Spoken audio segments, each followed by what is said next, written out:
हाय जो साम को गे या लाइव स्ट्रीम रे सगुन दाराम और हजू तबन पे जहाँ को लाइव रे एक्टिव मेना पिया उसरा गे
कमेंट तब पे जहाँ को लाइव रे मेना पिया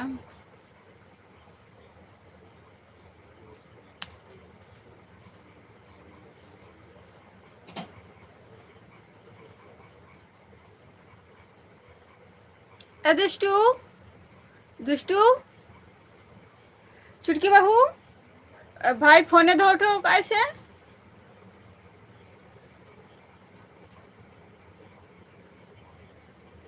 हैं ओनाते इया नवा जहाँ लाइव चलू कान दो ओना रे हाई कटी ऑल गोद का बिन से हैं बाबा अलिंगा चैनल रे लाइव चलू कान दो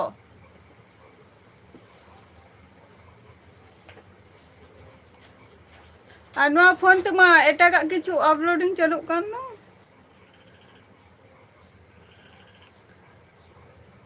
लाइव जहाँ चलू कान ओना रे हाई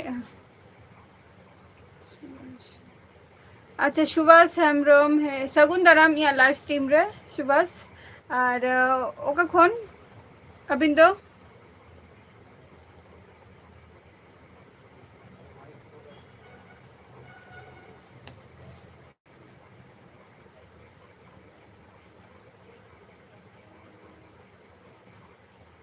नल के अबिन चुटकी बहू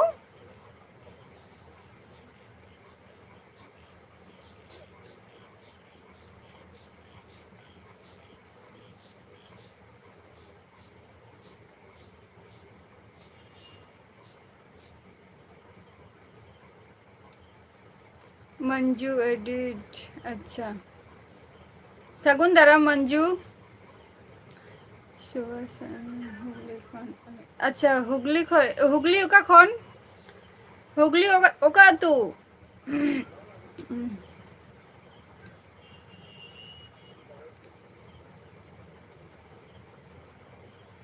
हाँ ठीक गया है कना हाँ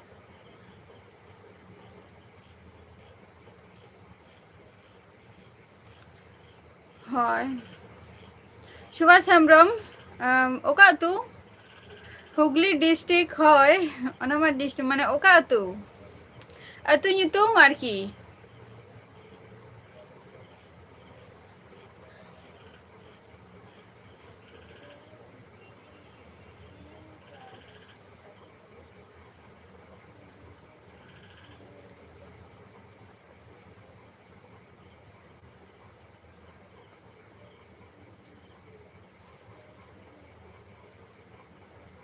अच्छा तू दो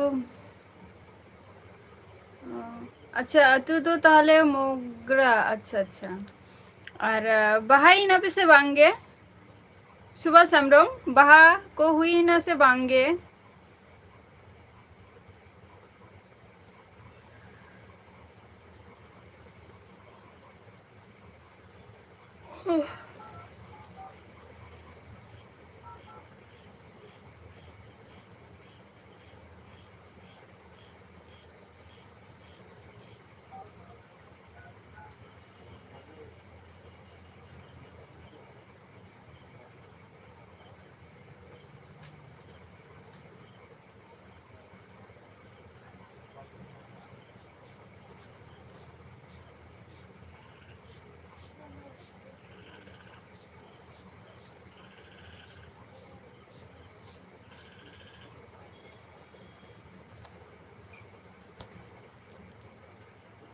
सुभाष हेम्ब्रम को लई ताबोबिन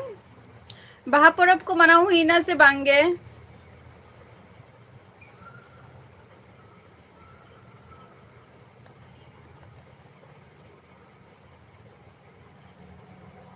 अच्छा अलिंग तो मन नापाय रेगे मेना लिंगा और अबिन चेला का मेना बिना?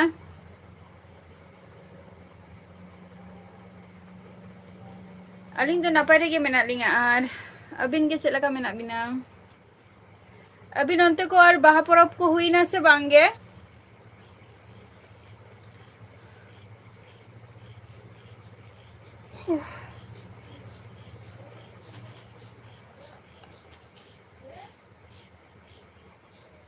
अच्छा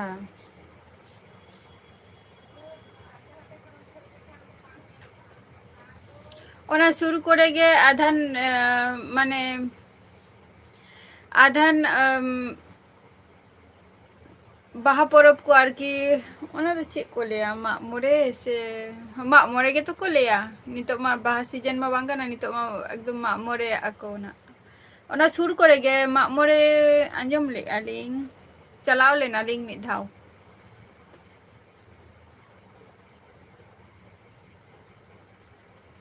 अच्छा अलिंग तो वेस्ट बेंगल नदिया सुभाष हेम्ब्रम अलिंग तो वेस्ट बेंगल नदिया खन लिंग लइया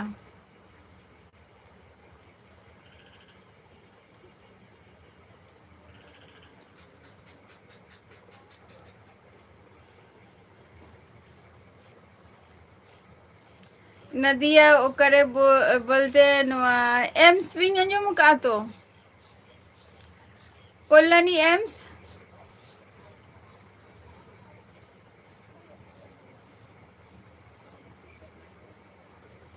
ओना सुर सुर गे 10 मिनट रेना रास्ता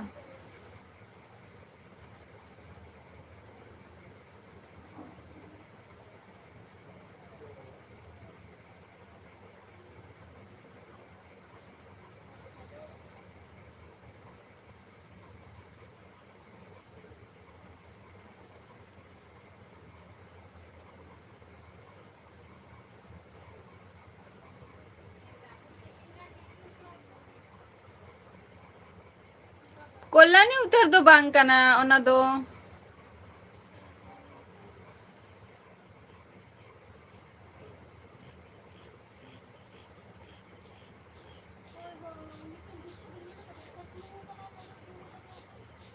हाँ मैं हाँ कल्याणी एम्स के ओना दो एक्चुअली कल्याणी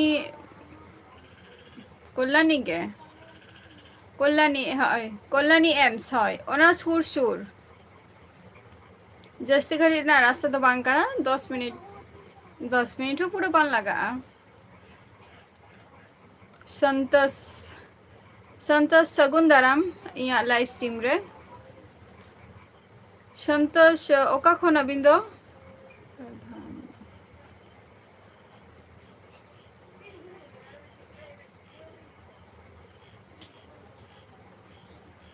और सुभाष अबिन तो चे बिन चिकाई गया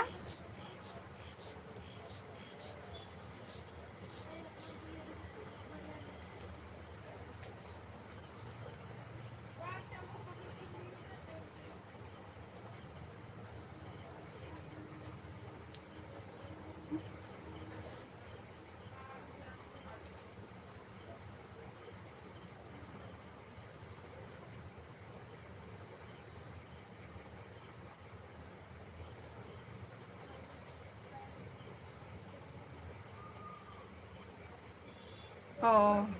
अच्छा जब तीना दिन हुई ना जब तबिन दो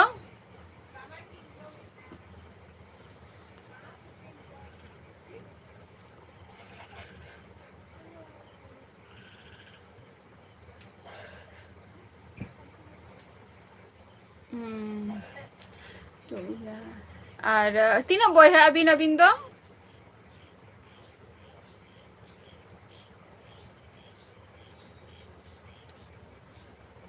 संतोष लेबिन ओका खन बिन ले अबिन दो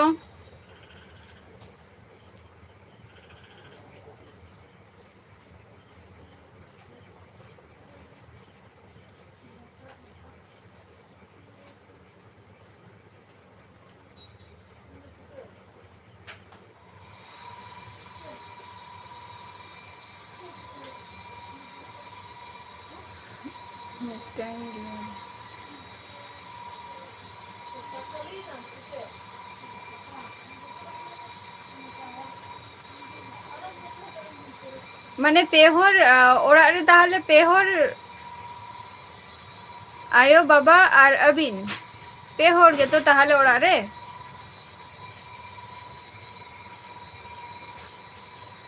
अच्छा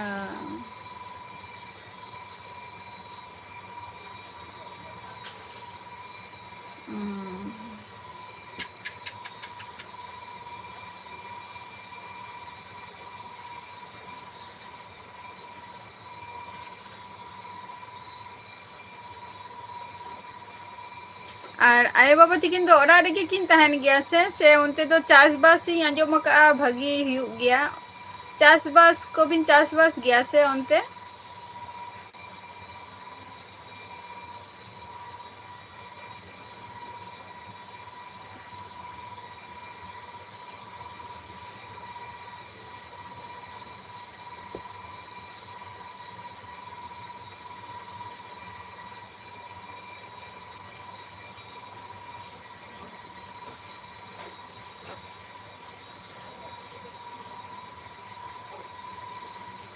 जॉब गया के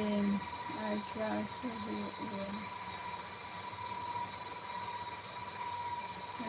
अच्छा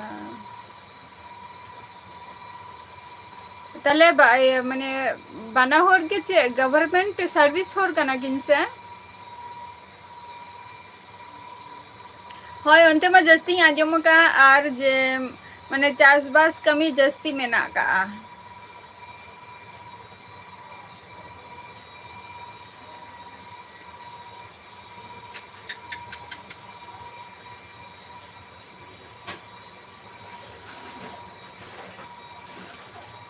अच्छा हो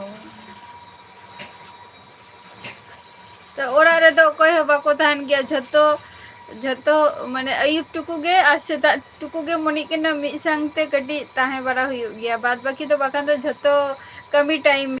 तो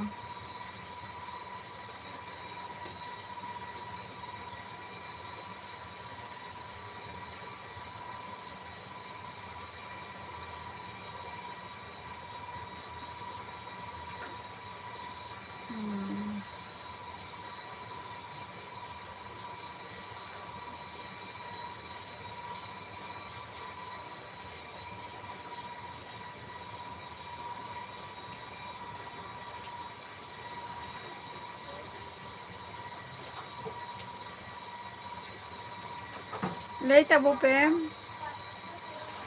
जहां को लाइव रे पे वाची आपे से आलो पे थिर थार को अवश्य लई तबो पे अच्छा अलिंग माने माने ट्यूशन कोलिंग पढ़ा बड़ा को गया और हुयु कना पढ़ा को तो लिंग मुचा चाबा का शुद्ध नित जॉब खातिर कटी ट्राई बड़ा हुयु कना माने जॉब नाम खातिर इनगे कटी प्रिपरेशन हुयु कना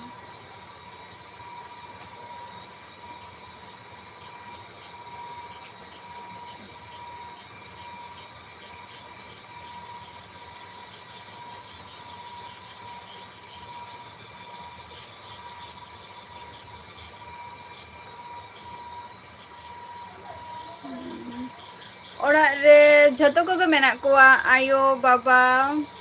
भाई तिकिन मेना किना इन मेनैया बहुत को मेना कोआ तापर गरम बुढ़ी हो मेनाया नोडे तो बांगे काकू हो मेनाया काकी माने हपन बा हपनाय तो को हो मेना कोआ जतो को गे मेना कोआ इन दो जैसे इया फैमिली तो सेरा गे तिंगा जतो को गे आरकी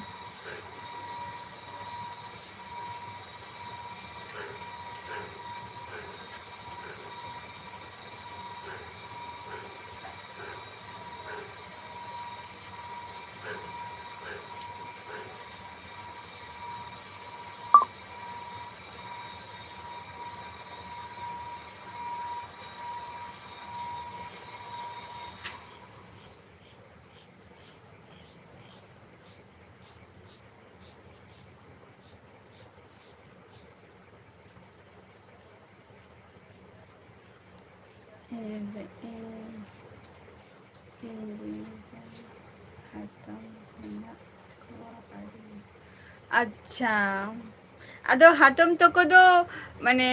अभी रिंग हातम तको दो अदो मेना को गिया से माने झतो जमाई चाबा हुई कना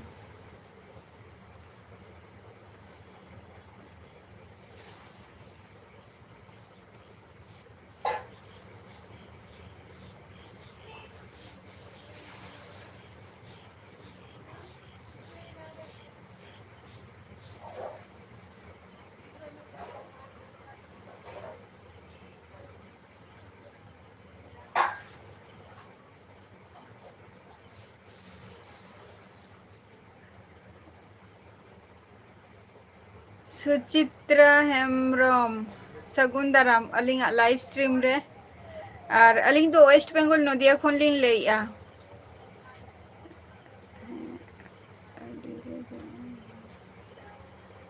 अच्छा होय अच्छा सुभाष हेम्ब्रम अलिंग माने अलिंग रिंग हो अडिगान बोलते अडिगान दो बांगा इन बाबा तो को दो जास्ती तो बाको बहे आको इन बाबा तो को दो इन बाबा मेनाया और इन काका मेनाया काका मा बापला कनाय उनी हो हपनाय हो मेनाय गया और हातम तो बारिया किन ताहलेना आदो मिटंग जहां ताला हातम उनी दो बचु का माने बचु या और हुडिंग हातम के शुद्ध नितो मेनाया माने नितो इन बाबा तो को पे होरा को शुद्ध इन बाबा तारपर इन काका और हातम आदो हातम दोले नोडे दो बचु या उनी दो जामाई ओरा रे मेनाया आको ओरा रे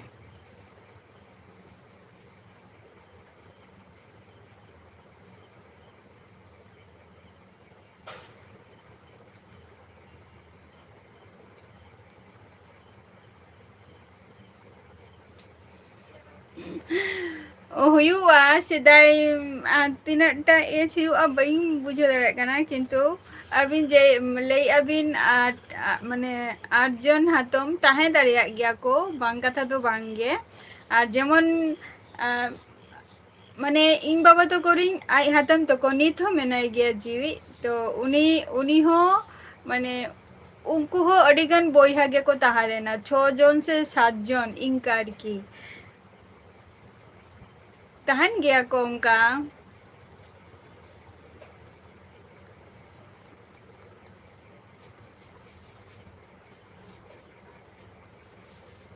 होय tahan gaya ko ado सेदायरिंग जहां हातम को मेना कुआ बा बूढ़ी को मेना कुआ उनको तो निथो माने आधान दो जी कते मेना को गया और नेतार रिंग जहां उनको दो उन दिन हो बाको टिकाव दाड़िया कना सुचित्रा हेम्ब्रम अबिन दोका खन बिन लैया बबिन लೈ लिया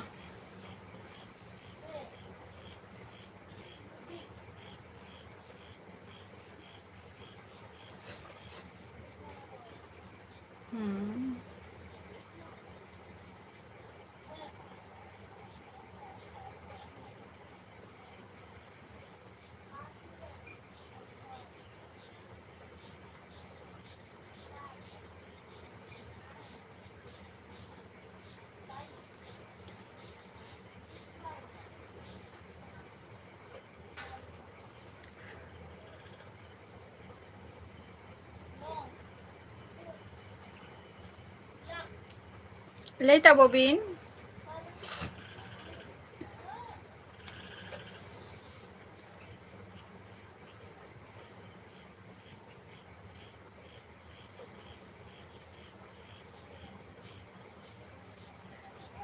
अबिन मा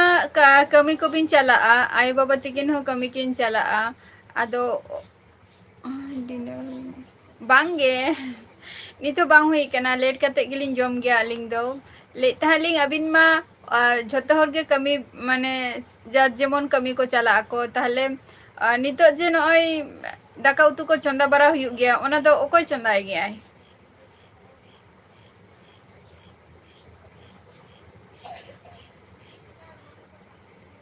सुचित्रा लाइफ रे जुदी मेना बिन खान ले बिन अच्छा माने कमी खन हे कते चंदाय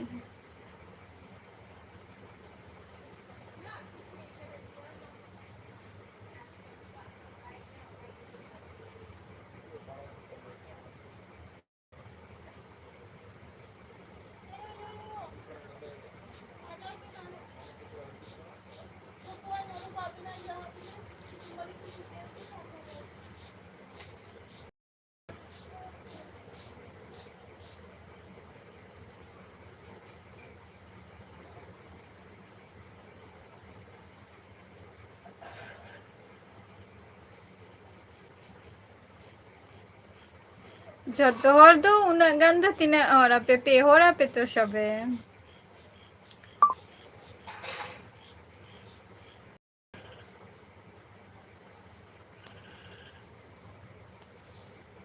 होय अदो कम आधान अच्छा ओना हो नपाई कमी कना जे कटी लगन लगन पे होते कमी हो उसरा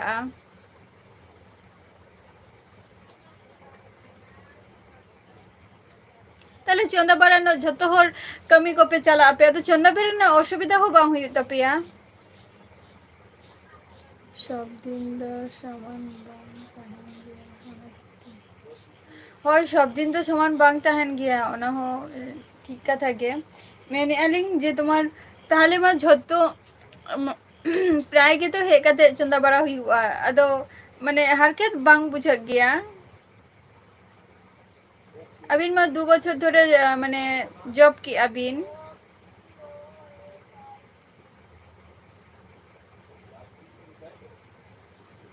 चंदा बासांग को इसिंग कते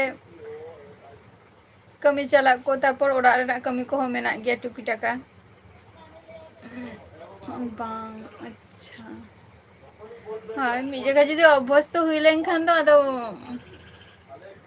असुविधा हाँ लाहाते हुई लाहाते हुई हाँ ᱦᱳᱭ ᱟᱫᱚ ᱚᱵᱚᱥᱛᱟ ᱛᱟᱦᱮᱸ ᱞᱮᱱᱠᱷᱟᱱ ᱟᱫᱚ ᱠᱳᱱᱳ ᱚᱥᱩᱵᱤᱫᱟ ᱵᱟᱝ ᱦᱩᱭᱩᱜᱼᱟ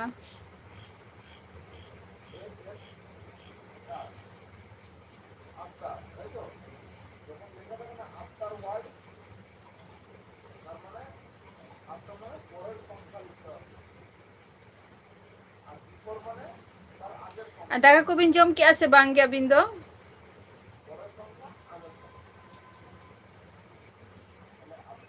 दाका को बिन जम किया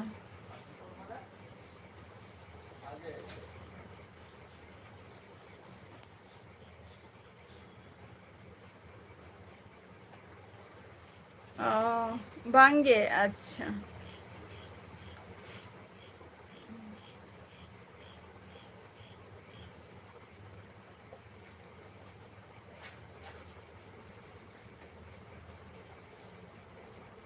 अभी नोडे तो तीना गान सांतार मेना को आबो को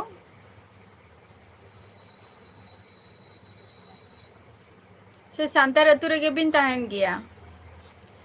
ठीक गया अच्छा ठीक गया ठीक गया गपर डेटिंग अच्छा ठीक गया आरो हजू बिन ना लाइफ रे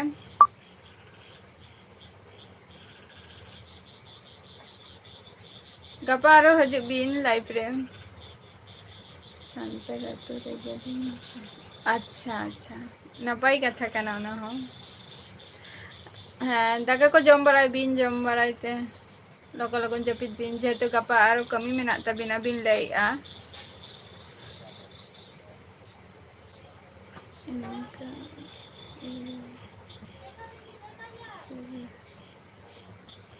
उड़िया पुकुर akna udia. Acha acha acha. Nyutum din anjom ka akna kintu udia pukur ona ko do ba. Nyutum te gi anjom ka bain sena kana. Akna acha acha. Anjom kain kintu bain sena kana.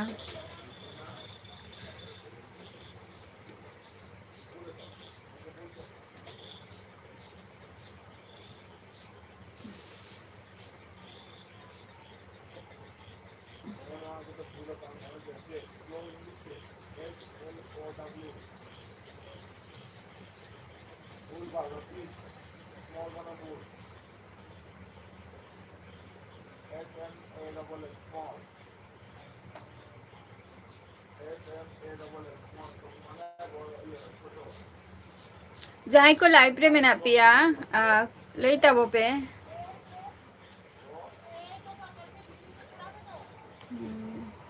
दादा सगुन दाराम या live stream रे उन दिन ओकरेम तहा लेना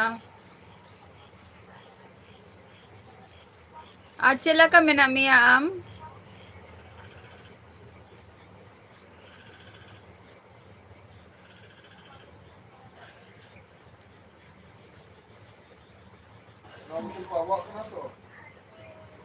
अच्छा ओना खातिर बम है कना या लाइव रे हो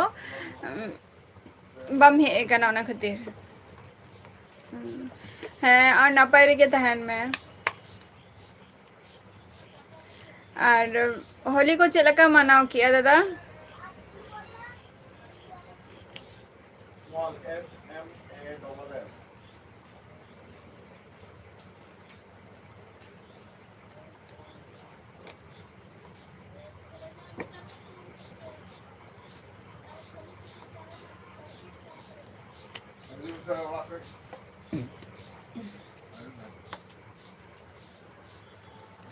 दादा ले मैं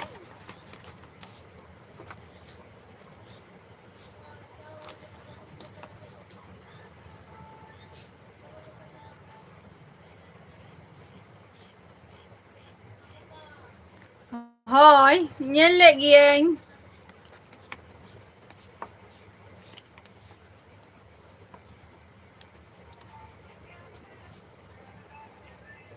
nhớ lệ ghiền दादा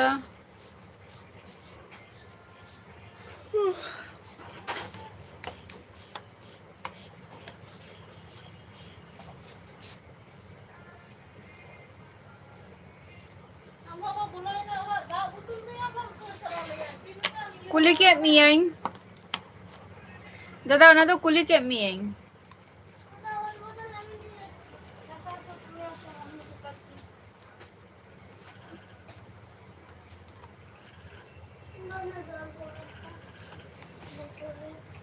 जम्बरा काम से बांगे दादा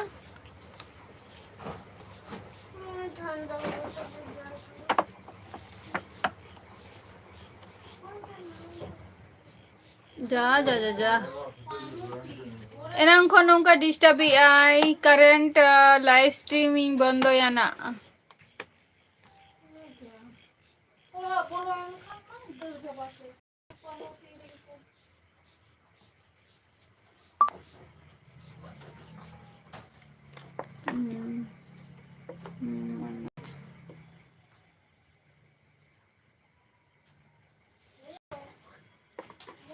दादा नी तो लाइव स्ट्रीम ऑफ होइन करंट बचोनी एनांग खन नोंका अप डाउन कना तेना एपिसोड तो नोडे गी मुचा दिया नेक्स्ट एपिसोड रे आबार गपाई ताहेना ना हजू ताबोन पे दादा गपा हजू में करंट चलाए ना